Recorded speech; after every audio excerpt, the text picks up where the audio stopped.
I know I'm kind of late, but I recently watched Nosferatu for the first time, and I just wanted to talk about it. This video will contain spoilers, but nothing too major, and it's a very well-known story anyways.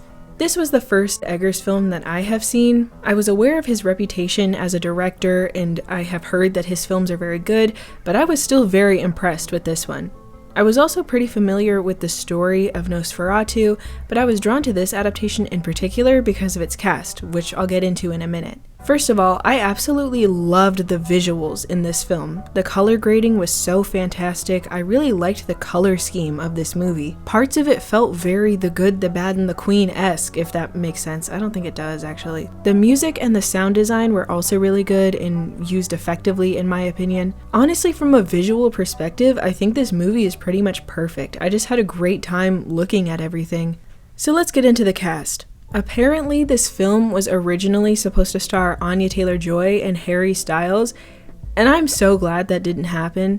For some reason, I also thought the lead role was supposed to be played by Mia Goth, but I think I just made that up because it's like the type of role that she would play. Instead, Nosferatu stars Lily Rose Depp, and I'm pretty sure this is her biggest and maybe only role since The Idol. I didn't actually watch that show, but I did watch Aaron and Joe watch that show, and that was a lot of fun.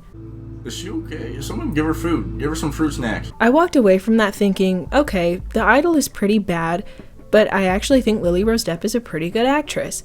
But honestly, I was blown away by her performance in this movie. It's easily the best one in the film. She's constantly bringing the right amount of energy. I believe her emotion, her accent's good, and her physicality and the way she contorts throughout the movie is honestly just crazy. This film also stars friend of the channel, Nicholas Hoult. Well, he's not really a friend of the channel, I just mention him a lot. Somehow he's always tangentially related to whatever it is I'm talking about. For some reason I kept imagining Gwilym Lee in this role, maybe because they were co-stars in The Great. It's not that I think Nicholas Hoult did a bad job, I think he was pretty much perfect. I just think it would have been interesting to see Gwilym Lee in a role like this. Aaron Taylor-Johnson is also in this movie, and I have also talked about him on my channel, but that was more in the context of his marriage and less about his actual career as an actor. I think his performance in this movie was pretty good. It honestly was really reminding me of Jason Schwartzman, which is not a bad thing. We also have Emma Corrin, who I've also talked about on this channel, also in the context of their dating life, which, listen, I'm not saying any particular actor should be defined by the people that they date, but in Emma Corrin's case, I can't not bring it up. Finally, we have Willem Dafoe, who was always delightful, and I wasn't sure who was playing Count Orlok when I first saw the movie, but googling it after the fact and finding out it was Bill Skarsgård was like the least surprising thing that's happened to me all week. And I noticed several different themes that you could kind of take away from this movie. It could be about loneliness and the desire for companionship. It could be a metaphor for addictions or depression. It could be a commentary on the way women are shamed for their desires and their trauma, and that reading of it makes the ending all the more tragic. It could also be about the way mentally ill women have been suppressed throughout history. Parts of it really reminded me of The Yellow Wallpaper.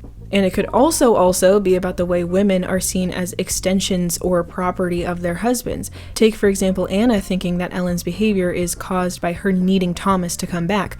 Or, I'm not going to spoil it, but the way Anna herself was used by her husband towards the end of the film. I also think a lot of Dracula or Nosferatu related media can tend to lean into or perpetuate a lot of stereotypes of Balkan and Romanian people, but in my opinion, this film avoided that characterization and even incorporated a lot of Romanian dialogue and folklore, and I thought that was really neat.